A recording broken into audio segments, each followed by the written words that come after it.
So the Kyle Rittenhouse trial goes to the jury. They are temporarily deadlocked just for the day. They'll come back tomorrow. And whichever way this decision goes, it is going to be messy. It's Rob Nelson Live.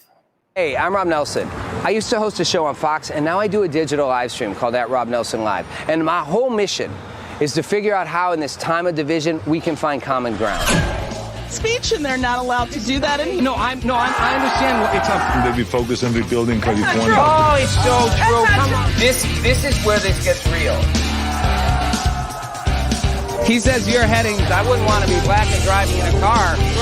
Right. Point there, right? Some of what's in this music, you can't sanitize it.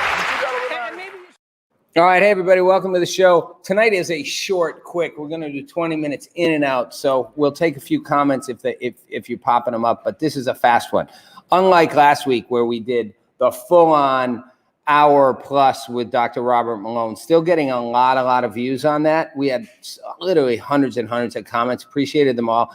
Crafty might replay that for people just to let you get a second shot at it. It's really interesting. I'll talk about COVID in a minute, but for the most part, I want to start with Kyle Rittenhouse. So if you're following anything, I'm from Wisconsin. So the trial for Kyle Rittenhouse, you probably heard about it. I bet most people don't even remember why he's on trial. I mean, he's on trial for shooting people. But remember, it was a Jacob Blake thing, right? And Jacob Blake got shot by the cops. Black guy got shot by the cops. Didn't die.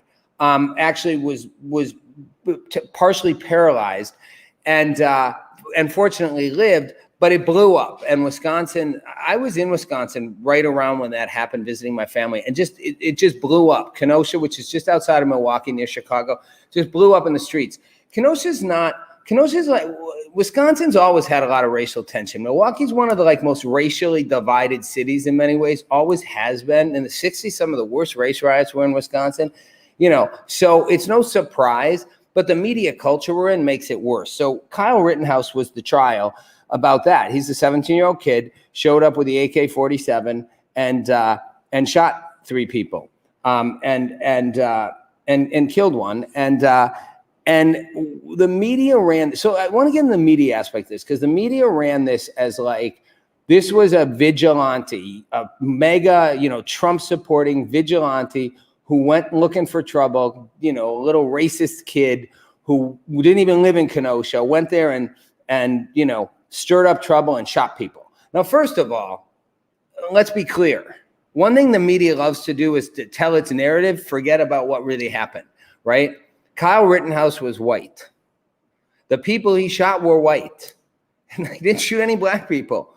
And yet, it's got depicted. A black guy got shot by the cops. That's a whole separate story, Jacob Blake and the cops. This was about a kid who showed up. He wasn't from Kenosha, but his father lived in Kenosha. He went there, and he said he was going there because he was worried about trouble happening. Fair enough. Kid shows up with an AK-47. You got to ask yourself, really? You're asking for trouble. You're showing up with a big gun. My issue isn't whether Kyle Rittenhouse is or is not guilty. I'll talk about that in a second. My issue is how it's depicted, how the story was told, right? Kyle Rittenhouse shows up, right? First story you got was, and Wisconsin, the Milwaukee Sentinel-Journal ran this article that he was underage and couldn't have a gun. So that was a gun. He had a weapons charge. Well, the judge threw the weapons charge out because, in fact, you can carry a gun in Wisconsin if you're a minor. If it's not, you have to have a long enough barrel on the rifle, so you can't have a sawed-off shotgun. But he was absolutely allowed to have a gun. I'm not defending the guy going to this rally with an AK-47 style gun. Whatever, not a smart idea. But that inherently, that's a separate issue, whether we want people walking around toting long guns. That's a separate issue from whether or not Kyle Rittenhouse is guilty of committing murder or whether he acted in self-defense. And it should have nothing to do with his politics. It should have nothing to do with why he was there. To be honest, you're tried based on the crime you committed. So people who say, well, he showed up, he can't have committed self-defense because he showed up with a gun. Well, that's sort of stupid. The whole idea, if you have a gun, if the notion that if you come with a gun, you can't have self-defense, then there'd be no point in anybody having a gun, right? Every concealed, carry state in the country, you have a gun, you're allowed to use it if somebody assaults you, right? You may go, we shouldn't have guns, but if you're allowed to have a gun, you're allowed to use it in self-defense. The issue with Kyle Rittenhouse was, what did he do? What didn't he do?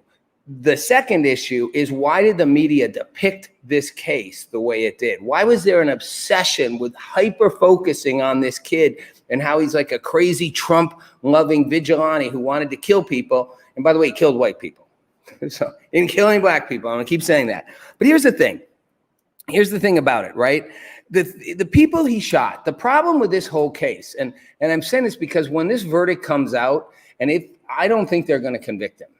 And when they don't convict him, it's going to cause mayhem in Wisconsin. But here's the problem. The media has a lot to do with this.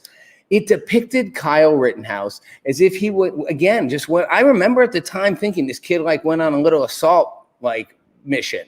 And when you look at the trial, when you look at the prosecution literally, they make OJ's prosecution, Marcia Clark and company, look like a competent prosecution. I mean, literally, they have this guy, coming in, and they put the guy on the stand that he shot, who didn't die, and the guy admits on the stand that he aimed a gun at Rittenhouse before Rittenhouse shot him. I mean, this is your witness. You're the prosecution. You got a guy who got shot. You put him on the stand, and he says, "Well, I actually pointed a gun at the guy who shot me."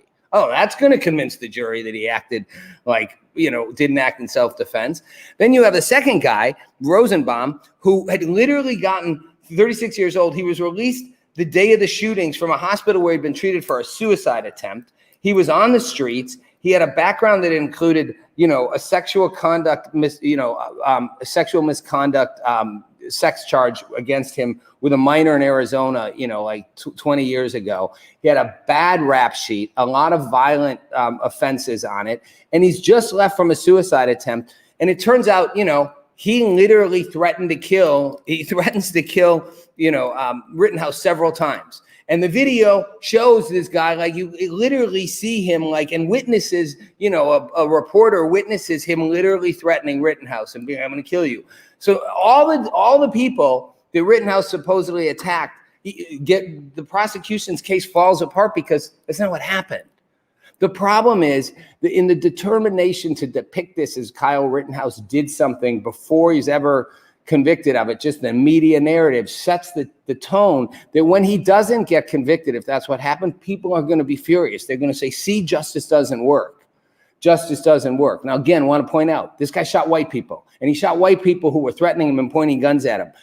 But the media's narrative was he's this bad dude, this stupid kid who's a Trump-loving, mega hat-wearing, gun-toting guy who went in looking for trouble and shot people. And because they ran that narrative, now when a jury that actually, again, if you watch the trial, if you listen to the case, if you see the video, the prosecution's own witness who got shot says, "I pointed a gun at the guy before he shot me." Okay, well, if I'm a juror, I'm going, "Well, you pointed a gun at the guy and he shot you. I'd probably shoot you too if you pointed a gun at me." The fact that the media depicted it one way means that if the outcome is he's not guilty, which he probably isn't on the grounds of a legal case, he's probably not guilty most of this appears to be self-defense. He'd be guilty if he shouldn't have had a gun in the first place, but legally he was allowed to carry that gun. And legally in a stand your ground state, he could defend himself if somebody pointed a gun at him, or if somebody threatened to kill him, or if somebody grabbed for his gun. All the things that happened make a credible case for self-defense, and certainly don't make a compelling case for convicting someone beyond a reasonable doubt of murder. So the jury's very likely not going to be able to convict him unanimously. I don't think there'll even be a mistrial. I think there's going to be a struggle, but I have a feeling they're not going to convict him. And if they don't, people are going to go nuts and say, "See, justice doesn't work." And that's the media's fault for having decided the outcome of this case before it ever happened. But here's the bigger question. Why the obsession with this case? Why is this case? Because it's political. I literally feel like the Trump era just rains down. It never ends. Krychek, Rittenhouse did kill. He shouldn't have had the gun in the first place. That's a fair point, but that's what I'm saying, right? He was allowed to have the gun. The guy he shot had a gun, right? I mean, right? Grosskreck pointed his gun at him. He admitted on the stand, the guy he shot and didn't kill, that he pointed his gun at Rittenhouse first. So he shouldn't have had a gun either. If your argument is you shouldn't have had a gun, that's a gun law issue. In the state of Wisconsin, a 17-year-old can carry that gun. As long as the rifle barrel is long enough, they're allowed to carry it. So that's not a crime. You may say it should be a crime, but it's not. And it's not a crime in many states. Any more than the other guy who had the gun. Wasn't a crime for him to have the gun. So you're not guilty of killing someone because you had a gun in a state, which is most states, where you're allowed to have a gun. And if they threaten you and you have a gun, you're allowed to use it. So the argument, he killed someone, he shouldn't have had a gun. Well, then you want to change gun laws. But under the current gun laws, he was allowed to have a gun, and you're allowed to stand your ground and defend yourself in most states. And the people he shot, literally, and people watching say they were threatening him. They were chasing him. One guy pointed a gun at him. So it's hard to argue he didn't act in self-defense. I'm not saying Kyle Rittenhouse is a good guy. I'm not saying he's a good kid. He's a stupid idiot as far as I'm concerned for showing up with that gun. But it doesn't make him guilty of murder because he was allowed to have the gun. That's all I'm saying. What I'm saying is that you're proving my point. The narrative that he shouldn't have been there in the first place with a gun sort of removes from the fact that that's not what he's being charged with. He's being charged with whether he committed murder. And if he was allowed to have the gun and people threatened him and pointed a gun at him first, he was allowed to use it. And trust me, if that had been a black guy and a white guy had pointed a gun at him and the black guy had shot him, I don't think you'd be saying he shouldn't have done that. You'd be saying he had every right to defend himself. The white guy was going to kill him. The whole problem in this is the media narrative. And that's my whole problem with all of this stuff. The media narrative. Why aren't we talking about Arbery? Why aren't we talking about the Arbery case, which is also going on? You want to talk about a case of blatant racism? There's blatant racism. You got a dude out running, a black dude out jogging in the neighborhood, dude minding his own business. Oh, he steps into somebody's property that's under construction. Who hasn't done that? Who hasn't walked onto somebody's construction property and checked it out? Well, what are they building here? This is interesting. Maybe you're walking your dog. Maybe you're just out for a stroll. People do that all the time. I do it. So then they decide, these vigilante white racist people, that's the white racists, decide they're going to kill him. They hunt him down and literally hunt him down and kill him. Why isn't that getting more attention? You don't get any more obviously racist than that. Innocent dude out running gets hunted down and killed. That trial's getting zero news coverage relatively. Rittenhouse, white dude who was a Trump supporter, shows up, kills white people who threatened him, and that's all we care about in the news. That's a problem with the media cycle and the way the media covers stuff. It decides the narrative ahead of time, and that's my issue. Rittenhouse will or won't be found guilty. I'll be shocked if he is. I think they're going to deadlock the jury or acquit him because it's beyond a reasonable doubt, and the prosecution literally, like I said, it is not good when you bring a witness on the stand who was shot by the guy you're accusing of murder, and the witness admits that he pointed his gun at the guy first. Oh, okay, like I said, well, that would seem to imply that he reacted to you pointing a gun at him. But the issue isn't how the verdict goes out. Yeah, but Krychek, that's my point. You believe that because the media ran with that story from day one. As I said, the Milwaukee Journal-Sentinel literally said, as did the New York Times, that he wasn't allowed to have a gun. Did any of them bother to go check? Did PolitiFact said that? Did anybody bother to go check the fact that the gun statute in Wisconsin allows a teenager to carry a gun if it's a long enough barrel? No. And that's why the other day, the judge literally threw the gun charge out. He's like, there is no gun charge. I'm not going to even let it sit there because there's nothing to debate. The kid didn't break a law. It's the law allows him to carry that gun. So toss it. You don't even get to think about it. But people think what you think because the media fed that narrative. And that's my issue. Not whether Rittenhouse is a good guy, a bad guy, whether he should have been there, shouldn't have been there. That the narrative got laid out and the narrative told the story. And the narrative that the media laid out doesn't care about the facts. And so now whatever happens, we've already decided what we think. So understandably, if you've bought that narrative and you've heard it enough times, when he gets acquitted, you're convinced it's proof that justice isn't fair, and we got a bunch of racists in this country. Again, except he didn't shoot anybody of color, he shot white people. So I don't know how you're a racist for shooting white people when you're a white person, and then nothing to do with race. Jacob Blake had something to do with race. Cops shot the black guy in the car that started the whole thing. But we're not talking about that. We're not talking about Jacob Blake. We're not even listening to Jacob Blake, who, if you listen to what he said, actually was like, I learned a lot from this experience and said, I'm going to change how I live my life too. Kind of owning, I shouldn't have gotten shot, but at the same time, I was screwing up and doing a lot of things wrong. I don't remember at the time. I think he was super high. I know he'd been convicted of a bunch of stuff. None of it meant he should have gotten shot. The guy's lucky to be alive. But I'm just saying, we don't even look at that anymore. They're on Court TV, yeah, but who's watching Court TV, right? I'm just saying, look at the news coverage. Like, you test it out on your friends. Ask them if they've heard of Rittenhouse or Aubrey. They're going to definitely say yes to Rittenhouse.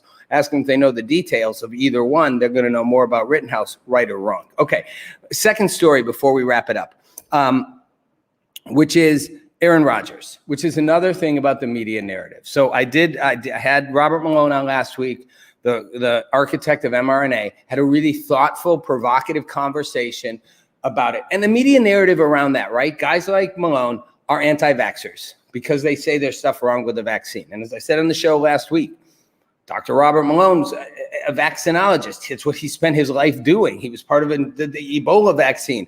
He's literally spent his career designing vaccines to save lives. He architected mRNA as a vaccine technology that he believes to this day will save millions of people's lives. He thinks it will help be used for cancer, that we'll have a vaccine for cancer.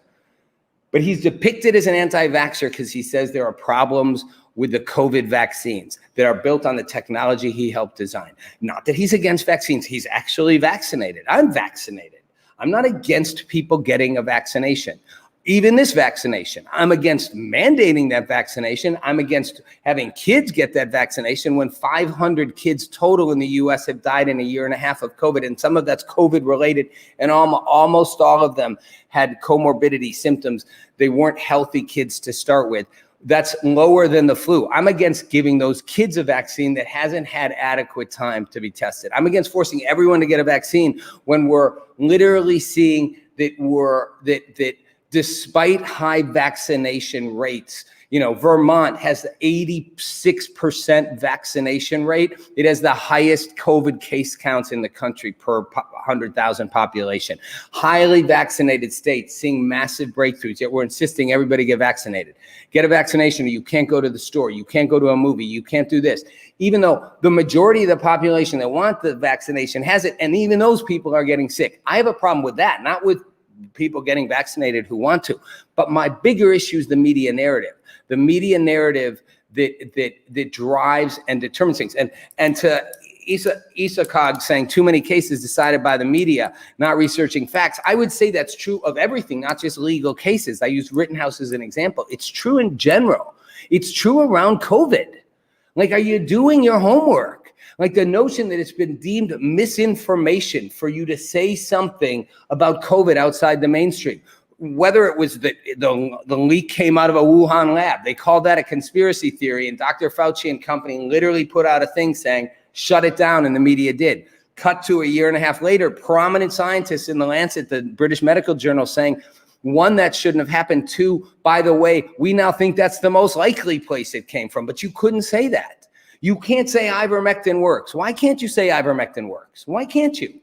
Well, maybe it does, maybe it doesn't. There's no studies. There are plenty of studies. There's no giant double-blind studies, the big ones that pharmaceutical companies sponsor. Pharmaceutical companies don't want to run studies on ivermectin. Ivermectin is a repurposed drug. There's no money in giving ivermectin to millions and millions of people for COVID.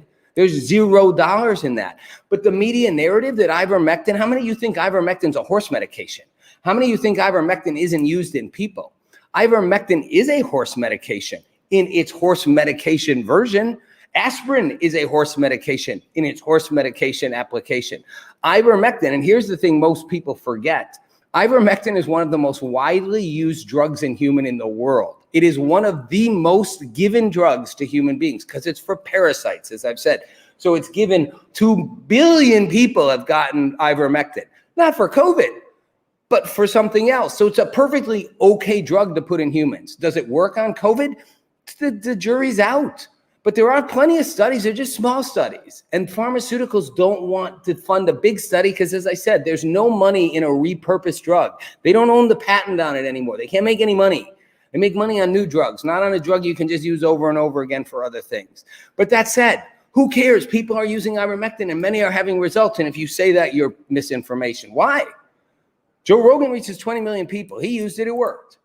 Aaron Rodgers used it, it worked. Lots of people talked about using it, worked. Why are they all lying? Why are so many prominent doctors saying we're seeing it's working? And there's plenty of smaller studies that show it. It's not a big double-blind study. Well, you want to get your big double-blind study. Pfizer did a big double-blind study for COVID, for the COVID vaccine. And it just came out 2 weeks ago that the company they hired to do that study messed up the data. Probably not intentionally, but they misrepresented. They didn't have enough people in. They didn't have enough black people, for example, to balance the thing out.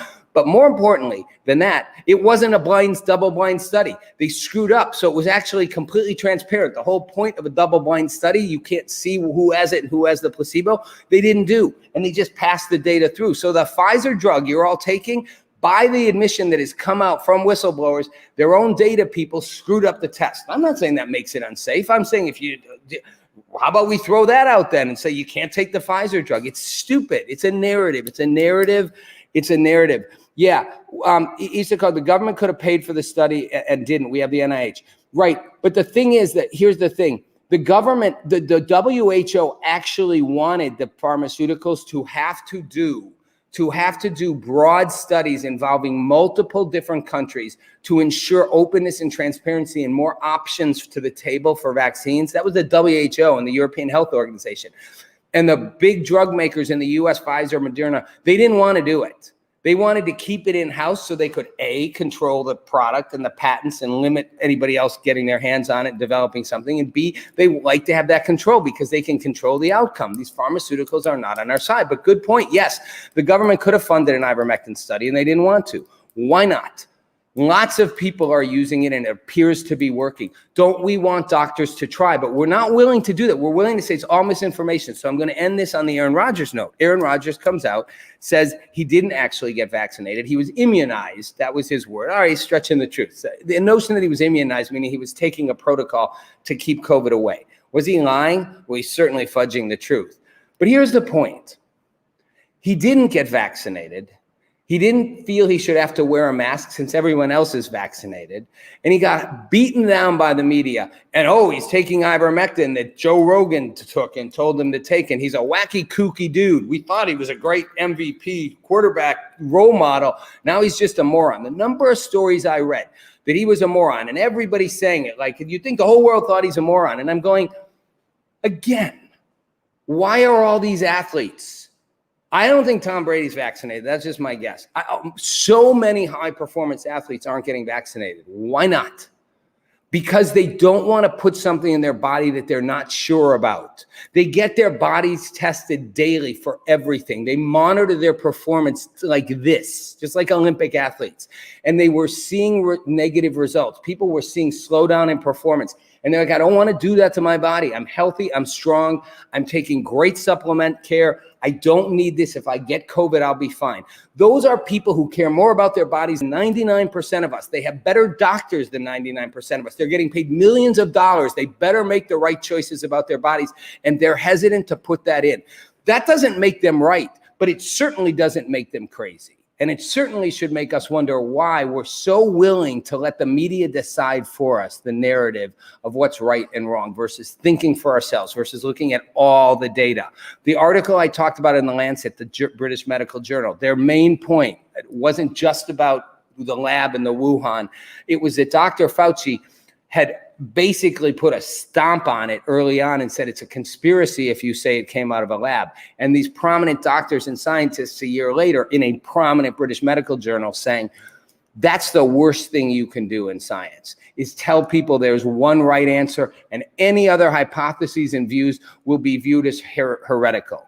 And that's what that was the old school Catholic Church, for God's sake. I mean, it were literally Galileo, they were going to burn him at the stake because he said the way they saw the world wasn't right. Science is about different ideas. Free thought is about different ideas. If you don't allow the ideas, how are you possibly going to know you're going to get to the truth? You're just going to buy one person's version and say it's true, double rubber stamp it?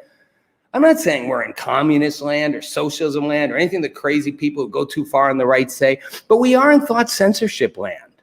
You know, and you need look no farther than Dave Chappelle and his explosive, thing with the trans community when he literally was doing a show that was an ode to a trans person who was his warm up act, and she died, committed suicide. And he was literally doing an ode to her. And yet he's transphobic because he made jokes. And people just bought it wholesale, like without even thinking. How many people? That's why he said, you got to watch my whole special. That's what I mean when we're getting fed narratives and not thinking. So it's not really about Rittenhouse being guilty or not guilty. It's not really about Aaron Rodgers taking ivermectin or not. It's not really about Dave Chappelle being transphobic or not transphobic. It's about having the free thought and allowing free thought and not buying a narrative and being told this is right, this is wrong. The word misinformation should be stripped. Like that word should become taboo. Like nobody should be able to say it's misinformation. And I go back to a court case. If you go to court, if you're charged with a crime, if somebody accuses you of something and you went to court, and the judge said, I'm only going to allow one side of the information to come out because that's the true information. Well, what would be the point? The jury sits down and hears both sides. And both sides say completely different things. The defense and the prosecution make completely different cases. They argue two totally different versions of events. The jury decides which of those facts they think are true, and they make a decision. We do that in court. That's how we decide. We don't go one side's answers are right and we're not going to even hear the other side. That's what they used to do in kangaroo courts. So we basically stopped doing that in our civil discourse, and it's destroying us. And as a result, whatever the outcome, and I think, like I said, Rittenhouse is not going to be convicted. There are going to be riots in Kenosha. And how is that helping anybody? It's Rob Nelson Live. Thanks for watching.